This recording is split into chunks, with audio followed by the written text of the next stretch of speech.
Now the second CIA story, which is about a most unusual trip, said the CIA director made to the West Coast on Friday. It was to respond to charges concerning the crack cocaine epidemic of the 1980s. Jeffrey Kay of KCET Los Angeles reports. Please join me in welcoming Mr. John Dortch. CIA Director John Deutch faced a largely hostile audience Friday afternoon at a community forum in South Central Los Angeles. Thank you, Congresswoman Millender McDonald, for holding this public meeting, for giving me the opportunity to talk with members of this community about charges that the CIA introduced crack cocaine into South Central Los Angeles in the mid-1980s. It is an appalling charge. It is an appalling charge that goes to the heart of this country. It is a charge that cannot go unanswered. Deutch pledged a thorough investigation. His extraordinary public relations mission to Watts came in response to a public outcry over a report by a California paper, the San Jose Mercury News. The three-part series, Dark Alliance, appeared in August on the internet as well as in print. Although the articles drew criticism by several major newspapers, they raised a firestorm of outrage and prompted official inquiries. The newspaper asserted that members of the CIA's army in Nicaragua helped spark a crack cocaine explosion in urban America in the 1980s. The report said two Nicaraguans, Danilo Blandon and Norwin Meneses, sold tons of cocaine to Los Angeles drug dealer Ricky Ross. The article said Blandon and Meneses funneled millions of dollars in profits to CIA-backed rebels fighting the leftist Sandinista government in Nicaragua. The articles showed no direct link to the CIA, but did include a photograph of Meneses on the right with Adolfo Calero in the center, a leader in the CIA-funded rebel army known as the Contras. Much of the information in the articles is not new. Allegations of Contra drug connections have been the subject of congressional probes, news stories, and books.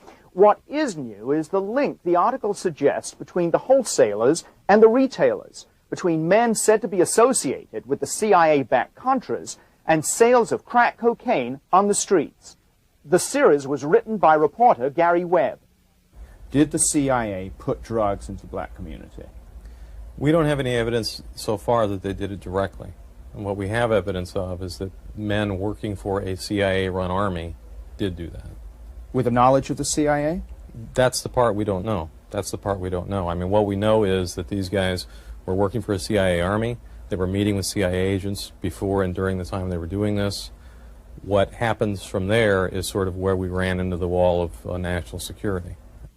On Friday, CIA Director Deutch did not directly address the broad question of whether the CIA knew about drug dealing. Instead, he cautiously denied a conspiracy. As of today, we have no evidence of a conspiracy by the CIA to engage in encouraging drug traffickers in Nicaragua or elsewhere in Latin America during this or any other period.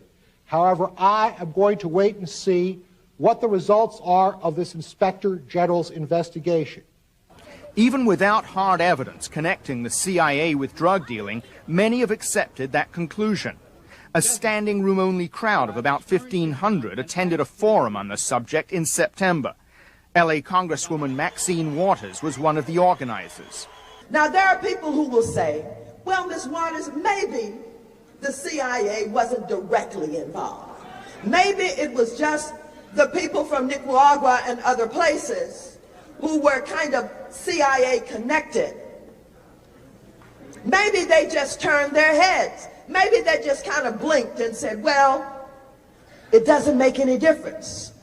Whether they delivered the kilo themselves or they turned their heads while somebody else delivered it, they're just as guilty.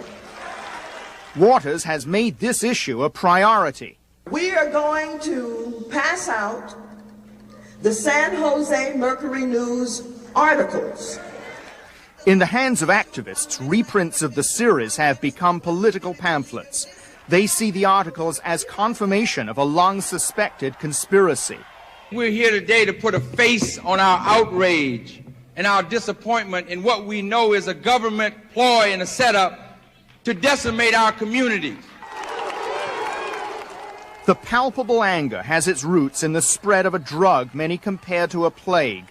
Crack cocaine hit hard in the inner city starting in the early 80s. The drug is relatively cheap and highly addictive. It spread quickly. The crack business was lucrative for high-powered dealers like Ricky Ross, the man cited in the series. Ross, now in federal prison in San Diego, became an overnight millionaire. At our heyday, as much as maybe $1 million a day, $2 million a day sometimes, maybe more, you know, a few days. This wasn't every day, though. Right. It was like we had days that... That's how much you were taking in? Right, in one day. Ross says he complained to his supplier, Danilo Blandon, that he had difficulty counting all the money. So eventually he bought us a money machine, you know, and he brought it over to us. And it eased the pain, you know, a lot. But eventually it even got too much for one money machine. We wound up getting 3 money machines to count it. Because one money machine would just be running, and then we'd have money stacked. And we hired people that all they would do all day was count money, eventually. Full-time money counters. Yeah. Even though Ross is a central figure in this story, he can shed little light on the people he dealt with. Blandon, then. What did you know about him? Did you know his name? No, just Danilo. Danilo. And we used to call him Nika. You don't even know his last name? No. Did he ever talk about the government, the U.S. government? No, never.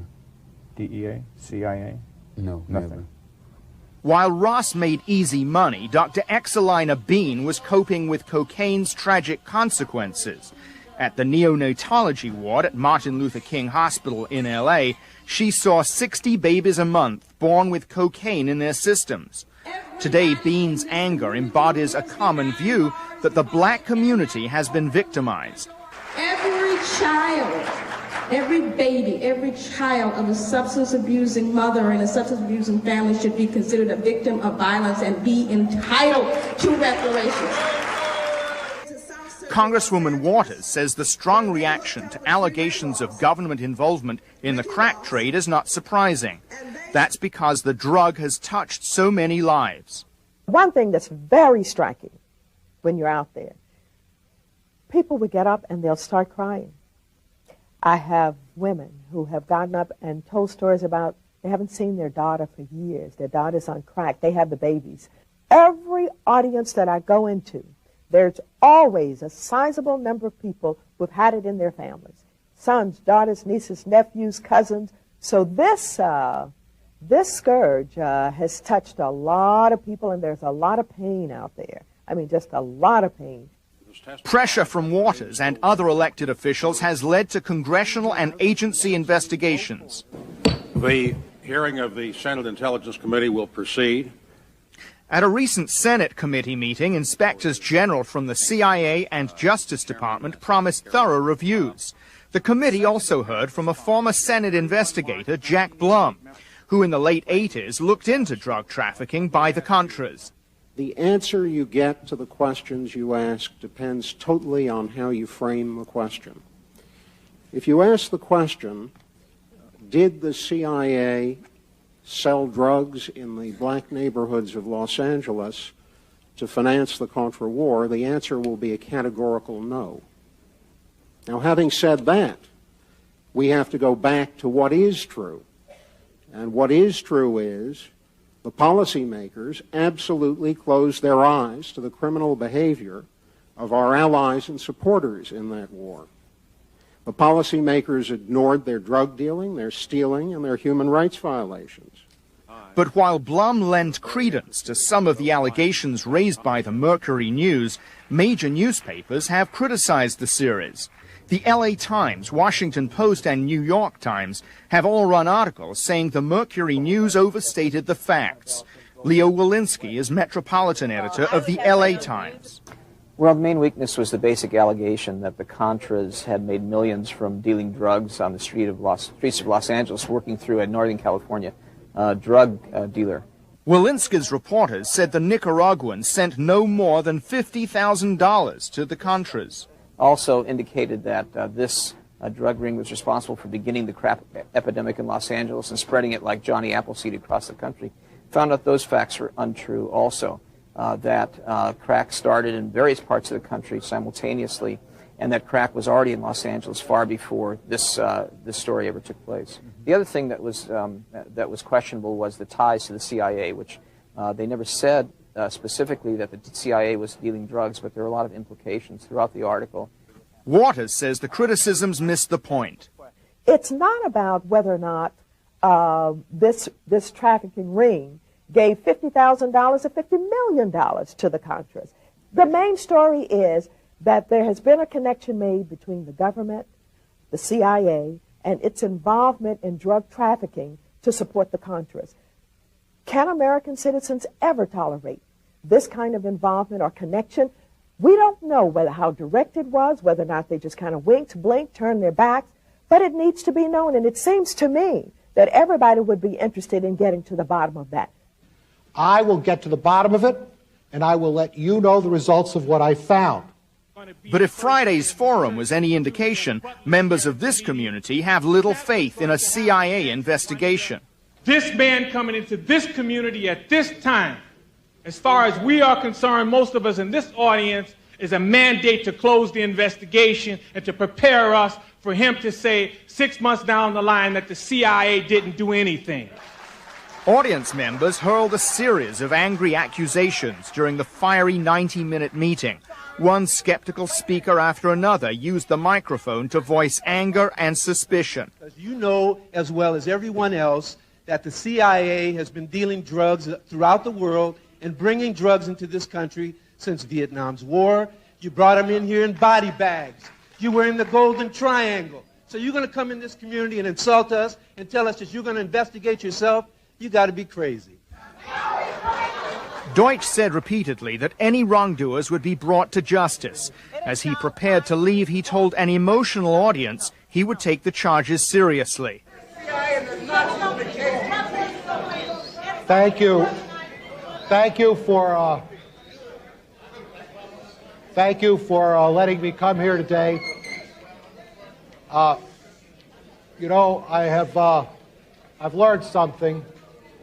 I've learned how important it is for our government and for our agency to get on top of this problem and stop it. I just want to say that I came today to try and describe the approach that I'm taking to address these serious charges. But I go away with a better appreciation of what's on your mind, and I go away with a conviction that we're going to do more to stop drugs from coming into the United States. Thank you very much. The forum broke up in distrust and chaos, just as it had begun.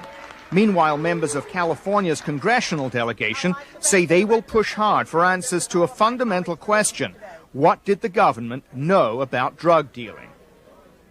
Underscore the word accusations that are nothing short of explosive. They are that the CIA knowingly and intentionally did what amount to pump crack cocaine into Los Angeles to help fund rebels in Nicaragua. Whether or not these claims prove true, the anger they produced is very real. The Justice Department and Congress are investigating, and so is CBS News. Here's what correspondent Bill Whitaker can report to you tonight. The decade-and-a-half crack epidemic has exacted a ruinous toll. It breaks my heart.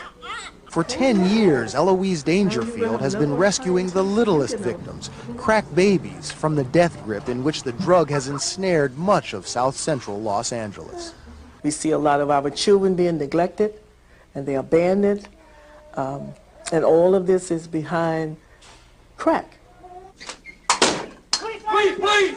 Along with crack came the thud of police truncheons, a boom in drug arrests and homicides. Read it, but you can't just keep it to yourself. So when LA's black citizens heard of the San Jose Mercury News reports claiming CIA-backed Contras opened the first pipeline for Colombian cocaine to their communities, their first reaction, shock.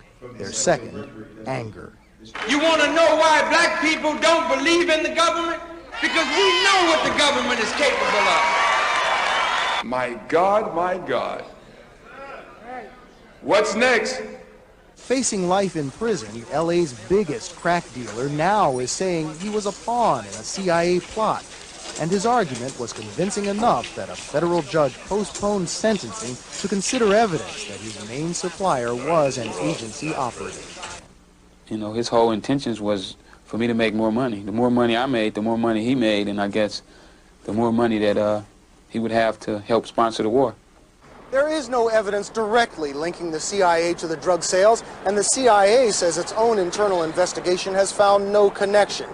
Yet here at ground zero of the crack explosion, the story simply won't go away, and new circumstantial evidence raises new questions. It's basically immoral. I mean, Prominent LA attorney Harlan Braun insists there is strong evidence of a CIA drug connection. Braun is no radical. In fact, he represented one of the LAPD officers in the Rodney King case. Earlier, he handled a law enforcement corruption case and filed this motion. It details a 1986 house search in which deputies found a man who identified himself as a CIA agent and seized documents indicating drug money was being used to purchase military equipment for Central America. Braun says most of the evidence was seized later by federal agents, the rest currently under court seal. Braun wants it released. Someone in Washington made a decision that they were going to deal in drugs or ignore the Contras dealing in drugs, which basically assisting them, because it was too important to defeat the Sandinistas in Nicaragua. Eloise Dangerfield says it's all too horrible to contemplate. We want to know, but I don't think we really want to know. Knowing might ease the pain, she says, but it won't end the suffering. In Los Angeles, this is Bill Whitaker for Eye on America. All of this comes as the director of the CIA was in Los Angeles today, trying to put down reports that the CIA in the past connived to spread crack cocaine in America's inner cities. Jerry Bowen has our report about that. It was an extraordinary sight today. CIA Director John Deutsch on a high school stage defending America's spy agency against reports it sold crack cocaine in LA's black neighborhoods to fund the Contras. Up till the present, I have no evidence of a conspiracy of the CIA to be involved in drug trafficking. But I'm keeping my mind open. The CIA connection was reported this summer by the San Jose Mercury News and kept alive on the internet. But several major newspapers discounted the charges, causing the Mercury News to issue a disclaimer that it had not directly implicated the agency. But here in LA's black community, the belief remains that somehow, someway, the U.S. government, if not the CIA, was involved in the crack epidemic that's ravaged a generation of African Americans. Personally, I have two sisters who've been strung out 15 years. I have a brother who almost overdosed. Jarrett Fellows is editor of the LA Watts Times. The CIA knows about everything that happens in the world. For that amount of illicit substance to enter this community, nobody here believes that the authorities should know about it. They had to know. 83, you started running guns, right, and drugs. Former CIA pilot Robert Plumley admits he was among those who flew the clandestine missions to supply weapons to the Nicaraguan Contras, and among the pilots ordered to fly drugs back to the U.S. Orders, Plumley says, came not from CIA headquarters, but from individuals acting on their own. I do not want to see a race riot over an outright lie. The CIA did not, as a government entity, fabricate this drug movement. In South Central LA, no one is talking of riots. The more common word is revenge. You want to put a face on this specter, this boogeyman. Somebody had to be. We want to blame somebody. That's what most people want to do. They want to see a lynching. You want to hang somebody. And that is why CIA Director Deutsch's visit may be a mission impossible. Jerry Bowen, CBS News, Los Angeles. In and around South Central Los Angeles, reaction to last night's unprecedented public meeting was predictably skeptical. What are they going to say? Yes, they put drugs into the community? I don't think so. Sure, the government was in. Don't you believe that? Security was extremely tight as CIA Director John Deutsch defended his organization against charges it brought cocaine into Southern California's African American communities. As of today, We have no evidence of a conspiracy by the CIA to engage in encouraging drug traffickers in Nicaragua or elsewhere in Latin America. So you're going to come in this community and insult us and tell us that you're going to investigate yourself? You got to be crazy. And how you going to bring this man in to pacify us? Wait a minute. During the hour-and-a-half meeting, Deutsch was booed and jeered so often that Congresswoman Juanita Millender McDonald had to control the crowd. Wait a minute. If you don't like what's going on here, please leave now. But they weren't about to let Deutsch off the hook that easily. Give us some explanation and say, how did this cancer get here? How did it happen? Well, it has to stop, Mr. Deutsch, and I hope that you'll help to put an end to it, because we are tired and we're hurt and we're angry. CIA employees and I share your anger. As the CIA caravan pulled away, many were left unconvinced and unimpressed. For the most part, it didn't do nothing for me. It didn't bring back none of my dead friends. It didn't bring back none of these crackhead mothers or crackhead babies. CIA Director Deutsch and the other government leaders promised to bring back answers and justice to the community. But the feeling here is that no matter what the truth may be, the CIA will never admit it. Manuel Gallegos, CBS News, Los Angeles.